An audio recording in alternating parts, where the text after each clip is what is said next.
Just keep the brand alive. That's all we got to do out here. It's quality for sure. All right. So good.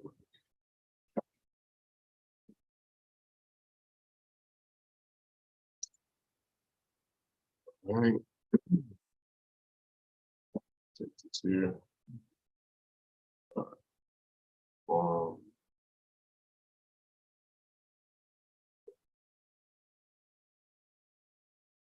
1 second.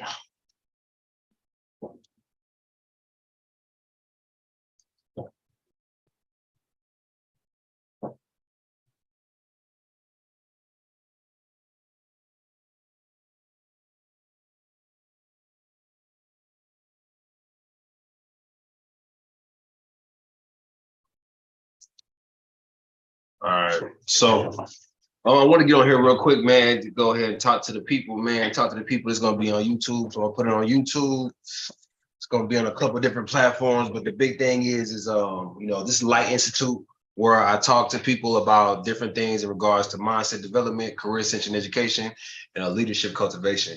Because at the end of the day, we have a shortage right now. The shortage is in people that really believe in what they say they believe in who they are as individuals, really having core values, ethics, and principles they live by on a daily, and that's tending to spill over into relationships. I can say personally that I've dealt with this on numerous occasions, like me having values and coming across people that don't quite have the same types of values and not being able to come to an agreement, come to a common ground and say, even though you believe in this and I believe in this, we can still have an ongoing relationship. It just would be a different type of relationship than the more intimate ones I have. That's a lost art nowadays. And I really wanted to get on here with the Light Institute today to be able to break down just some of the ideas I got behind how we can help build and mend relationships, make relationships strong, man, because at the end of the day, relationships is the only real currency that we have. And I'm gonna say it again, relationships are the only real currency that we have. You can lose all the money you got, but if you have relationships, you can get it all right back, i.e. Via customers that'll buy your product, via co-workers that you worked with in the past that'll be able to rekindle those relationships and bring you on, or you can be able to just keep your network strong, and that's much more important than money itself. So I think it's really important that we get back to valuing people, having ethics, morals, and principles that we can stand on. Real quick, man, if you ain't caught my book yet, you know what I'm saying, I got my book over here. Blessed to have received an offer from my book I wrote last year. Just make sure you guys go cop the book, man. Show love to your boy. The Student Success Manual for athletes, anybody that's ever had any children that's gone through the process, that you guys know that it's difficult navigating it by yourself. And I gave people a how to do that. So that's on Amazon. I'm not going to dig into that too much, but I wanted to get into the controversial topic of relationships, man. Go cop, bro. Go cop the book, bro. Cop the book. Please do. It's on Amazon. But man, so I was reading something the other day, and it was talking about the 4 laws of relationships. And with the 4 laws of relationships, it was broken down in a way that FBI investigators basically build relationships with individuals that are holding people hostage. So when you got somebody that's in a hostile situation, they holding people hostage, or they holding somebody for ransom, it's the job of the investigators, the job of the people trying to get the individuals back safe, to be able to cultivate relationship with somebody that seems to have no real feelings, right?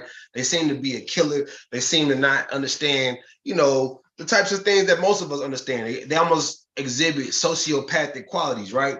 So what these FBI investigators do is they go into 4 different steps of building relationships with these individuals, and sometimes it could take up to about 2 or 3 weeks, depending on how willing to work with those individuals. These terrorists, essentially, is what they are willing to be, and how long that will take. So, with that being said, that they say it works like this. First, they talk about proximity. So if there's any way to build a relationship, a lot of time it has to deal with proximity. When you talk about proximity, talk about the closeness of an individual to somebody else. So when we're talking about this example I'm giving you guys, the FBI investigators, they want to try to see if they can get physically as close as possible to the perpetrators, as they can be, so they can start to show that they're a friend, right?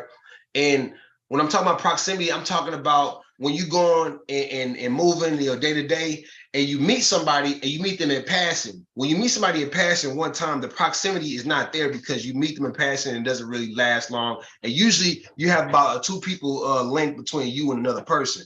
But when you have friends that you have a relationship with, y'all chill in proximity, and y'all's proximity may be about 2 to 3 feet. So that now is a defining attribute of a really good relationship.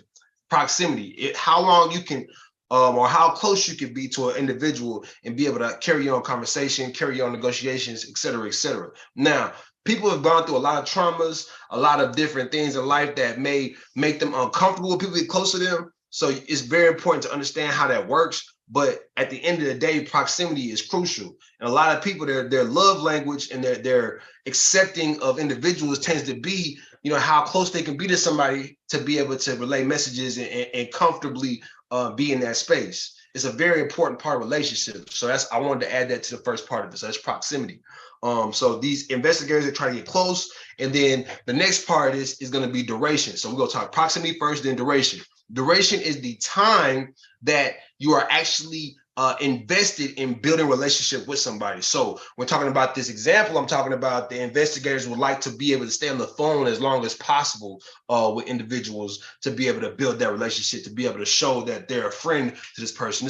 You can trust me. You know what I'm saying? That duration is important because it helps you build data and learn more about the person or the people that you're working with. That duration, that time frame, whether it be 2 hours, 3 hours, 44 days, 50 days, 2 months, whatever it may be. Duration is important in building relationships. So proximity and duration are two things that he broke down in his breakdown of how FBI investigators, try to get our people back from terrorists and things like that. So I wanted to break that down for you. That's important in relationships as well. Third thing is frequency. So how frequently are you interacting with the people in your circle, interacting with the people that you love, interacting with your children? Is it frequent? So is it 2 times a week, 3 times a week, 4 times a week? Because you got to be you have to have the proximity, you have to have the duration, you also have to have the frequency. You have to be frequently doing it. It's that consistency, it's that building repetition, it's that constantly revisiting whatever it is or whoever it is to build that relationship. It's very important to know that this very closely ties into consistency in a way that it creates trust, right? Because at the end of the day, loyalty is all based on, I believe that this is going to happen more often than not because it regularly happens. So if you regularly reach out to somebody and ask them how they're doing, if you regularly assist people in a certain demographic, and that's usually where you show up and that's your space and people know that they can trust you to do that, then you build that relationship and make it stronger. So we talk proximity, we talk duration, we talk frequency, and now we're going to talk intensity. That's the fourth piece of this, is intensity. Intensity is the part that a lot of people tend to rely on when I'm talking about relationships. And intensity will be when it comes to a loving relationship, that's the passion, that's the actual act, the physical action of loving someone, right? It's that physical maybe sexual experience or that intimate experience, and that engulfing of passion, or maybe it'll be a parent parenting with an aggressive nature, or maybe a very soft accepting nature, but it's intense. It can be felt in the spirit, in the soul, and deep down, and it manifests. And this is the most I would say pivotal part of the laws, because without that intensity, then everything else can seem real routine, right? It can seem real, okay, just doing this over and over. Okay, you're gonna come back again. You're showing me frequency. You're close, but it's like, you're a little too close to me. But when you interject that passion, interject that intensity, then what it does is it changes everything, because now I feel like you care. Now, this is not a everyday situation. I'm with somebody that's changing my life. This is impactful. This is inspiring, right? This is doing something for my life. And the example of the FBI agents and how they try to build friendships with terrorists, they'll try to incite passion by bringing up mothers for the terrorist or for the person that's committing the crime and holding the ransom victim. They'll be like, they'll talk about, hey, the mother of the child that you're holding, she's really just hoping that her son's okay. You know what I'm saying? Or they'll say something like, the daughter of that woman, she's really concerned that mommy's gonna make it home. We just want to know that are we gonna be able to tell this child that mommy's gonna be able to make it home? That builds intensity within a relationship. And when you have the intensity, you have the proximity, you have the duration, and then you have the frequency, then now you have the building blocks of a strong foundation for a relationship. All of these have to be in rotation, but with that rotation, then you start to have the fundamental setup for a strong relationship. Now, what's important to know about these relationships is relationships are good for what they're good for, and when they're no longer good, they have to be aborted like a baby. And I hate to say it like that, but I mean, that's the only way I could really truly identify with what I'm trying to tell y'all. We attract who we are. So when you bring in something into your space in a time in your life where you're not necessarily where you want to be, then you have to evaluate and audit the situation and say, dang, I was not good and I brought you in. You know what I'm saying? Like, I was in a bad place and I started dating you, ma. And I know now we 3 months down the road and it don't feel like it's supposed to feel. And I don't want to tell you the real, but I got to. Like, we got to be done. Because if I don't tell you that I'm done with you, then I'm accepting the energy that you bring into me. And if I accept the energy that you bring into me, then now I'm now saying that's who I am.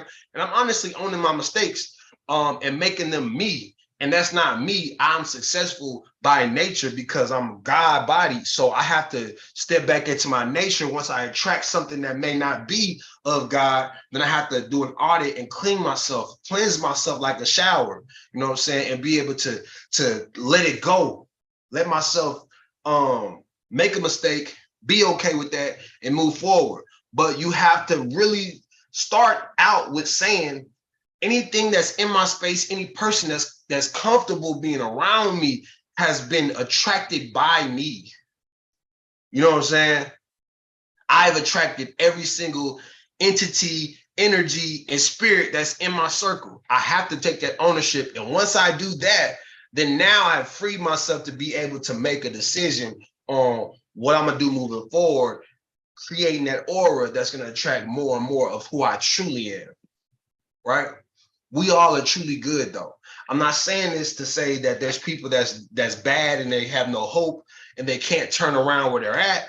Everybody can get better. Everybody can do better. Life is a constant revolving Ferris wheel of emotions and seasons. But when you know, you gotta act.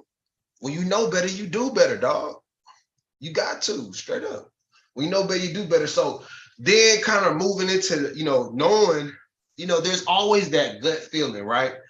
I recently started to go on my pescatarian journey. So right now I'm not eating meat of any sort other than fish and seafood. And it's crazy because a brother grew up on fried chicken, you know what I'm saying? Like burgers. I'm a big burger dude. I love a good burger. But the reason why I stopped eating this stuff is because that, we talk about intuition, you're talking about that gut instinct, right? Intuition clarifies smart choices. I'm gonna say this again. Intuition clarifies smart choices. So intuition doesn't always make sense. Your gut instinct doesn't always have a lot of validity to it. Sometimes you just get a feeling about somebody, you be like, I ain't really rocking with you. I don't know what it is about you, but it ain't sticking. Like it's not feeling like I need you in my space.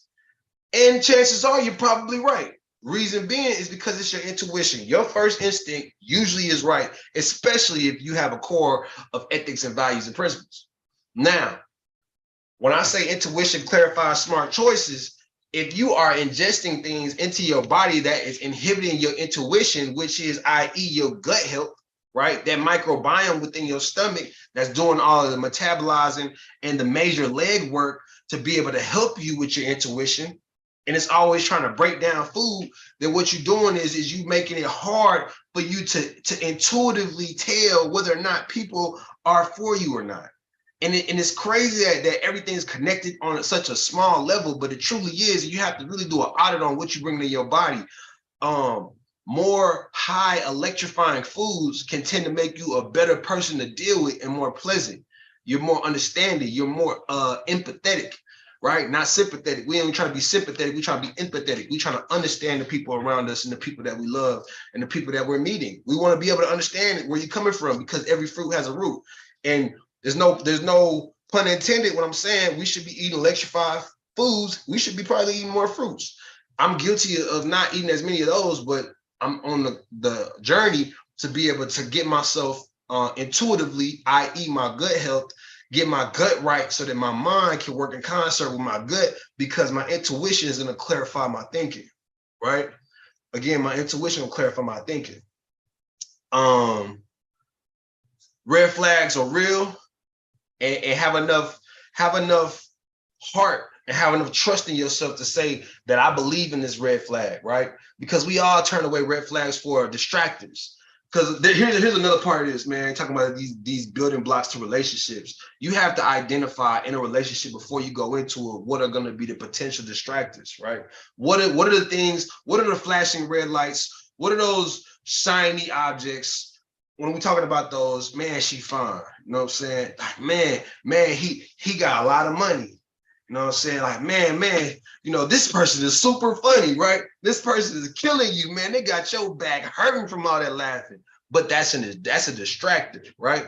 And the thing is, old school cats used to tell me back in the day, you can make a laugh, you can make a crack. That's like old school game. But the reason why he used to say that is because when you talking about pleasure, you talking about immediate, you know, oh man, this could be this, or disarming of that knowledge that you have in your bank of your experiences, that disarming that some people have the innate ability to be able to take down on you, and they might not even know they're doing it. You got to be able to say, hey man, even though I see this about you, I'm still willing to learn more about you. I'm not gonna put a God complex on you because of something that you remind me of, or something I think I may get from you. You have to be objective when you're dealing with people, not subjective. Objective meaning that you're going to give somebody the chance to be themselves, i.e., and also give yourself the chance to be yourself in the company of anybody, right? You don't never want to be in the company of anybody and have to be somebody different. And you always want to allow people to be themselves completely, even if they do charm you. Because some people, man, they sharp now. They sharp and they slick and they can talk that, you know what I'm saying? It's just how some people got it like that. I mean, I ain't gonna lie, like I grew up like that. Like I know how to connect with people. I can vibe with people, but at the end of the day, I still got things I'm working on that you have to really know me to know that I'm working on those things. You have to be accepting of who that person is, or else you got to kick rocks, because I'm still polarizing as a person. So all that to say, understand what the distractors are for you. Because everybody has them, right? Everybody has things that distract them from who people truly are, and they end up blinding you from those red flags that you may see. Because again, your intuition is going to clarify your thinking. So then my next point I want to hit on is seeing the best in people, right? Is very important. So the life that we are living, it's through our own perspective goggles, right? So you got your goggles that you walk around with every day. And when you go around the world, the words you choose, the things you listen to, the things you ingest, the people that surround you, they're all playing a role in how your goggles look in your perspective of this universe. And as you navigate the universe and you build a world up, and you're talking about how, man, I hate being up in here. Man, this job be pissing me off. Dang, it feel like my boss will never be listening. Why these customers always got something crazy to say? those words will build your perspective, and they will build your goggle. They will build your perspective through your goggles, right? It's like having on beer goggles. Like when you first went through that experience of wearing beer goggles to feel like what it felt like to drive drunk, right? It's the same thing. But seeing the best in people, seeing the best in situations will make those goggles a lot more beneficial for you, right? They'll become a tool for you. Seeing the best in people also magnetizes them. It energizes them. If you see the best in people, then more than likely you're seeing the best in yourself. A rising tide will always lift all boats. So you have to constantly be looking for the skills and the gifts that God has placed in other people, right? Back in the day, I used to be an athlete, and I used to watch great athletes do what they did so I could identify what about what they did make them great, so that it could come into my space and my skill set of what I do, and I could use that to make me great, right? It's like you have to be a person that loves life and loves people and loves the study of all things good and all things amazing, right? You gotta be like that. And as you start to become more like that, then your life will look more loving. It'll look more like that experience that you want to have versus the experience that you don't want to have. The things that you say, you are constantly bringing into your space, piece by piece, word by word, action by action, thought by thought. So it's like you have to be able to reverse engineer and say that anything great in anybody I must take out of them. You could put me in hell. You could put me in Russia where a war is going on, and I'm gonna see the goodness in the person that's bombing my country, right? Crazy to think about, insane to think about, right? But this is the only way psychologically and metaphysically you can overcome the negativity of the world that we live in. There's no, you can't logically, the fact is of the matter is that there's certain things that's gonna happen you're not gonna like. That's a fact, right? The fact is there's certain people that's not gonna like you off the rip, not even knowing nothing about you. But you have to make sure that you are creating that magnetizing effect in others by seeing the best in others, which in turn helps you see the best in yourself, right? It's a cause and effect relationship. But if you're not intentional about it, and you don't understand seasons, right? If you don't understand that you may be in a season of winter, even though we're in almost in February soon, you may be in the coldest winter you've ever been in currently, but that's okay. The reason why that's okay is because after this season, if you keep magnetizing other people, they're going to lift you up. Once you get into your summer, they're going to lift you because you've been lifting them this whole time. Even when you didn't have the means, you didn't have the tools, you didn't have the resources, you just was building them up through the things you would say and how you treated them.